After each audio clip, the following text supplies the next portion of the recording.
Bab 1059. Ras iblis yang sebenarnya. Cuaca mendung. Langit mulai hujan gerimis. Udara berbau darah. Lois Lu yang tidak tahan mencium bau darah pun mengerutkan keningnya. Dia terus melanjutkan perjalanan. Sejumlah mayat tergeletak di tanah. Di sekeliling hampir ada ratusan mayat. Saat melihat adegan ini, ekspresi Kak Naga menjadi serius. Lois Lu, mungkin ras siluman juga telah diserbu oleh ras iblis. Aura manusia serigala ini telah hilang dan jiwa dewa mereka telah dicabut. Ini jelas merupakan ulah ras iblis. Kak Naga melanjutkan, satu-satunya hal yang saya ketahui yaitu bagaimana cara ras iblis itu menyerbu ke ras siluman. Tiba-tiba, satu sosok putih melintas. Energi pedang sedingin es melintas seperti embusan angin. Lois Lu tidak menunda-nunda waktu. 5 bintang Tao segera mengeluarkan cahaya. Lois Lu mengarahkannya ke energi pedang. Siapa? Tanya Lois Lu. Lois Lu. Terdengar suara wanita. Kemudian dia perlahan mendarat di depan Lois Lu dengan membawa aura yang dingin. Dewi Hailey. Lois Lu menatap Dewi Hailey dengan kaget. Bukankah kamu dikurung di Gunung Duanbe? Kenapa kamu datang ke ras siluman? Dewi Hailey melirik Lois Lu dan berkata dengan dingin. Aku punya cara tersendiri. Baiklah. Lalu apa yang kamu lakukan di sini? Lois Lu bertanya dengan waspada. Karena Lois Lu tidak sanggup menerima fakta. Kematian serigala mati ini terkait erat dengan Dewi Hailey. Perlukah aku memberitahumu segala hal yang kulakukan? Kata Dewi Hailey.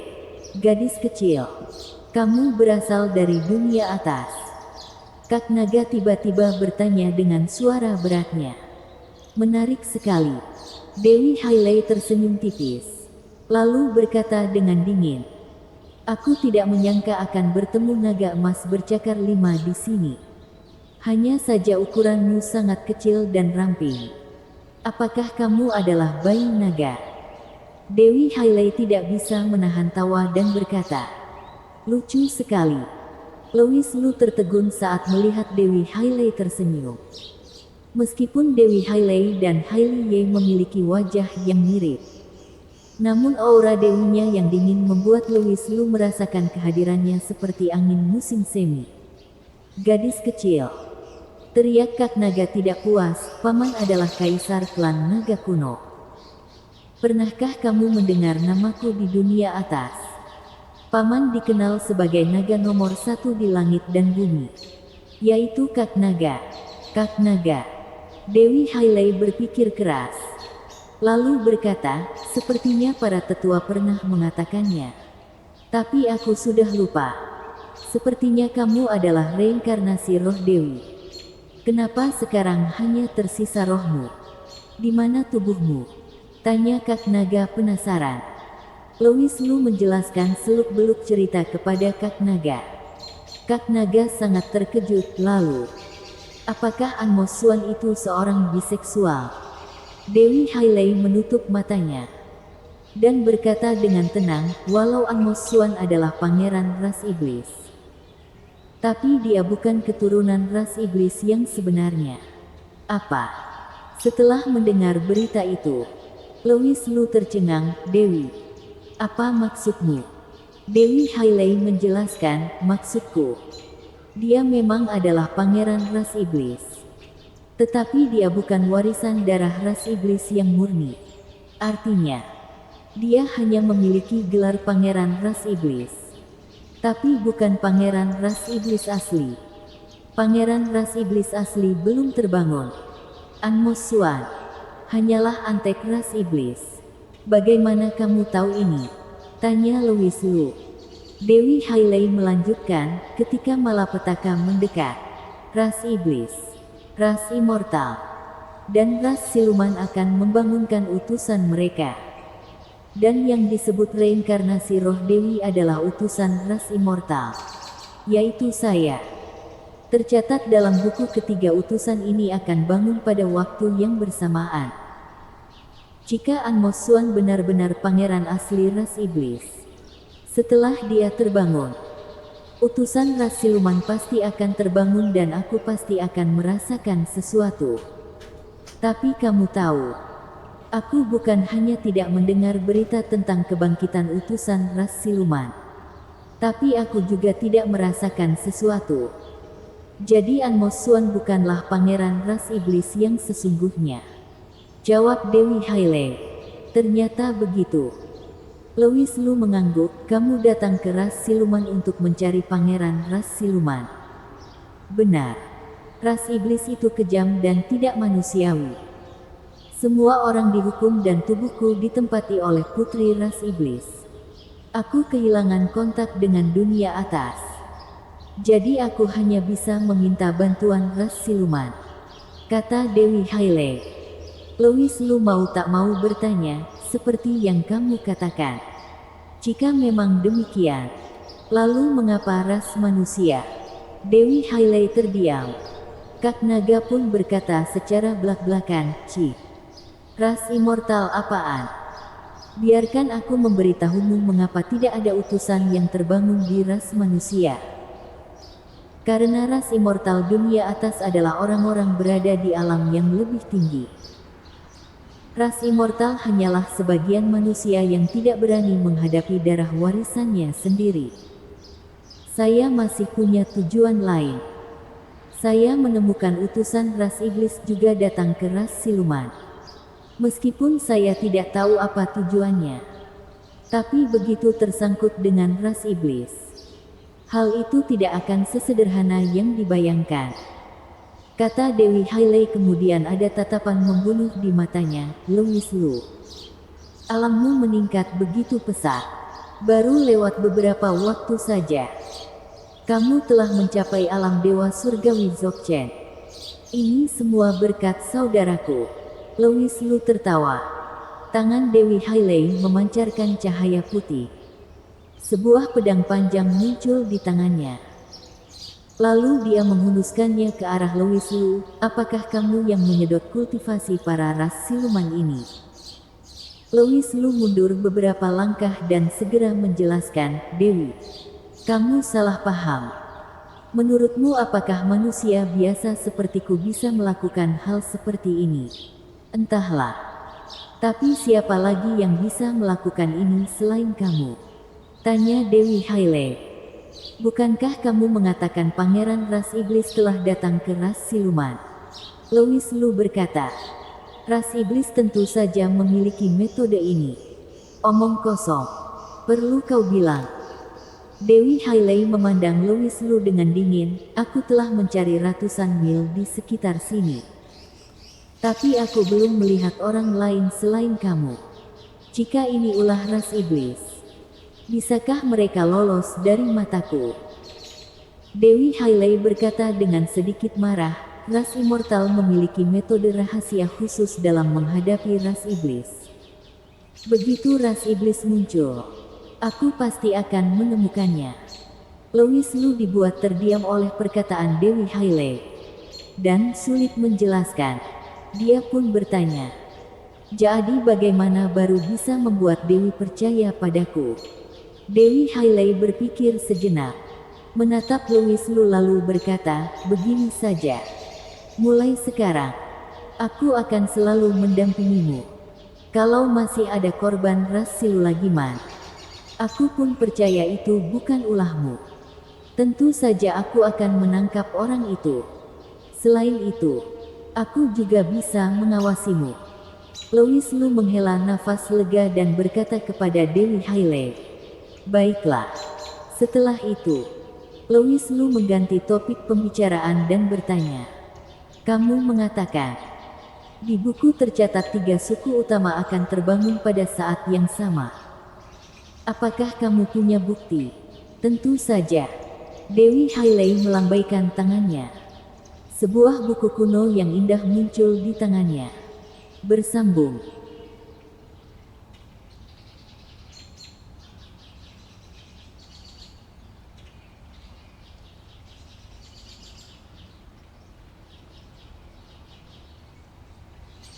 Bab 1060. Ras anjing. Mereka menuju ke barat. Gurun berwarna merah darah yang tidak ada batasnya. Di mana-mana tercemar oleh bercak darah. Sekeliling terasa panas. Bahkan Louis Lu mengerutkan keningnya. Dari kejauhan mulai terlihat sebuah gunung berapi yang besar. Louis Lu sangat kepanasan. Dewi, kamu tidak merasa panas? Louis Lu memandangi Dewi Hailey yang tampak tenang di sampingnya. Dewi Hailey menggelengkan kepalanya, tidak. Saya memiliki fisik yang istimewa. Sebuah bayangan besar mendarat di depan Louis Lu. Seekor makhluk yang berbulu hitam putih serta ada pola merah. Menatap Louis Lu dengan ganas. Seolah memiliki dendam yang mendalam. Manusia, kembalikan nyawa anggota klanku. Louis Lu penuh tanda tanya. Apakah ini adalah seekor serigala? Sepertinya dia disalahpahami lagi. Serigala ini sangat besar, kata Louis Lu. Kak naga menatap kosong pada Louis Lu, ini jelas-jelas seekor anjing. Tahu, manusia. Aku Siriha, pemimpin klan ras anjing. Kau telah membunuh anggota klanku. Aku akan membuatmu membayar atas dosamu. Siriha meraung. Matanya dipenuhi taatapan membunuh. Lalu bergegas menerjang Louis Lu. Ada energi dari cakar yang tajam itu. Louis Lu mengelak dengan santai. Dia tahu itu adalah sebuah kesalahpahaman. Tetapi Siriha sama sekali tidak memberinya kesempatan untuk menjelaskan. Kalau begitu kubiarkan kau menyerangku dulu. Dung. Meskipun gerakan Louis Lu sangat cepat, dia tetap tergores oleh cakar Siriha yang dahsyat. Rasa sakit yang membakar menyebar dari lengan ke seluruh tubuh. Baru diserang sekali, Louis Lu sudah cedera. Bocah, jangan remehkan anjing liar ini. Meskipun anjing liar ini terlihat bodoh, ia adalah siluman hewan di alam dewa surgawi dan memiliki tubuh yang nyata. Jadi lebih kuat dari manusia biasa. Apalagi dia memiliki keahlian ras siluman yang unik. Jadi kamu harus lebih berwaspada. Louis Lu menjadi lebih berwaspada setelah mendengar perkataan Kak Naga. Meskipun perbedaan antara alam Siriha dengannya cukup besar, aura cakarnya yang tajam jauh lebih kuat. Setelah menyerang Louis Lu, Siriha menerjang Louis Lu dalam sekejap. Mengangkat cakar tajamnya lalu menindihnya. Serangan anjing liar ini mematikan. Dia tampaknya sudah tidak sabar untuk mencabik-cabik Louis Lu. Louis Lu tidak berleha-leha. Kekuatan Dewa Iblis berkumpul di kepalan tangannya, memblokir cakar anjing Siriha. Kemudian Louis Lu dengan cepat mundur beberapa langkah untuk menghindari serangan Siriha. Bukan karena Louis Lu akan kalah dari Siriha. Hanya saja Louis Lu tidak ingin membunuhnya. Jika dia membunuh Siriha, dia akan menjadi penjahat sesungguhnya. Kamu dapat memblokir seranganku. Siriha sedikit terkejut, lalu berkata, tidak heran. Lebih dari 900 anggota klan anjingku dibunuh olehmu. Siriha mengerahkan seluruh kekuatannya untuk menyerang dan setiap gerakannya dipenuhi dengan amarah yang tiada habisnya. Bajingan ini harus dicabik-cabik. Dia harus membalaskan dendam anggota klannya. Meskipun alam Siriha tidak sehebat dia, tapi cakarnya yang tajam membuat Louis Lu pusing. Walau dia menggunakan kekuatan Dewa Iblis pun, rasa sakit masih menyerangnya. Setelah menyerang belasan kali, serangan Siriha menjadi semakin sengit. Louis Lu mengerutkan kening, kepala suku. Saya tidak membunuh anggota klanmu. Mata Siriha merah, dan sama sekali tidak mendengarkan kata-kata Louis Lu. Dia terus meraung sambil menyerang Louis Lu, manusia. Aku akan membuatmu membayar dosa dengan nyawamu. Louis Lu mengumpulkan kekuatan Dewa Iblis. 5 bintang Tao langsung menyala. Setelah meluncurkan satu serangan, Siriha langsung ketakutan. Tubuh besarnya juga terlempar keluar. Setelah itu, Siriha berdiri sambil menyeret tubuhnya yang babak belur. Aku harus membalaskan dendam anggota klanku. Dia mengangkat cakarnya yang tajam lagi, mendongak ke langit dan meraung. Cakar tajam berwarna merah darah itu kembali menyerang Louis Lu. Louis Lu mengangkat tangan kanannya, menghentikan serangan Siriha. Kemudian, terdengar suara ledakan. Tubuh Siriha melayang lagi. Manusia. Siriha meraung tidak senang. Kamu memang kuat. Aku tidak menyangka ada manusia sekuat ini. Tapi demi bangsaku, aku rela berkorban untuk merenggut nyawamu. Siriha memuntahkan seteguk darah. Saya sudah tahu cara menghadapimu. Kamu harus mati. Jika kamu tidak mati, bagaimana aku bisa menghadapi orang-orang yang menaruh harapan tinggi padaku? Siriha tampak bertekad dan pola merah itu mulai mengeluarkan cahaya yang kuat. Seluruh tubuh mulai memerah. Aura kuat keluar dari tubuh dan matanya berapi-api. Tiba-tiba, aura Siriha naik berlipat ganda. Manusia. Tatapan Siriha yang tajam tertuju ke arah Louis Lu dan terdengar suara yang muram, aku mau merenggut nyawamu. Louis Lu tercengang dan menarik napas dalam-dalam. Dia tidak menyangka Siriha menghancurkan inti silumannya sendiri demi membunuhnya. Setelah memecahkan inti siluman, kekuatannya meningkat pesat. Tetapi harga yang harus dibayar adalah kematian. Aura di tubuh Siriha terlihat jelas dan dia semakin menggila. Tubuh menjadi semakin merah. Pergilah ke neraka. Siriha melompat, seperti kilat, dan bergegas menuju Louis Lu. Daang. Tubuh merah itu menghantam dada Louis Lu. Louis Lu secara naluriah melakukan pertahanan. Tetapi Louis Lu yang terkena serangan dahsyat itu tentu saja merasa tidak nyaman. Tubuhnya melayang keluar, lalu terbentur dengan keras ke tanah. Asap tebal memercik kemana-mana. Kemudian seteguk darah keluar. Siriha memandangi Dewi Hailey. Cahaya merah yang menakutkan di tubuh Siriha berangsur-angsur menghilang. Dia terbaring tak berdaya di tanah. Nafasnya telah menghilang. Louis Lu juga merasa kesakitan. Dia menyeka darah dari sudut mulutnya dan berusaha untuk berdiri. Setelah melihat pemandangan ini, Siriha perlahan menutup matanya. Maaf karena telah mengecewakan semua orang. Siriha tidak menyangka walau dia telah melakukan serangan dahsyat dengan memecahkan inti silumannya juga tidak berhasil membunuh manusia di depannya. Dia membuka matanya dan menatap putus asa ke arah Louis Lu yang berdiri. Air matanya pun mengalir. Louis Lu mengatur napasnya, berjalan ke arah kak naga, meraih kak naga, lalu membuka sebuah lubang di tubuh kak naga. Beberapa tetes darah naga masuk ke tenggorokannya. Lalu raut wajah Louis Lu sedikit membaik. Dasar bocah ini, kau kira aku apa? Power bangmu.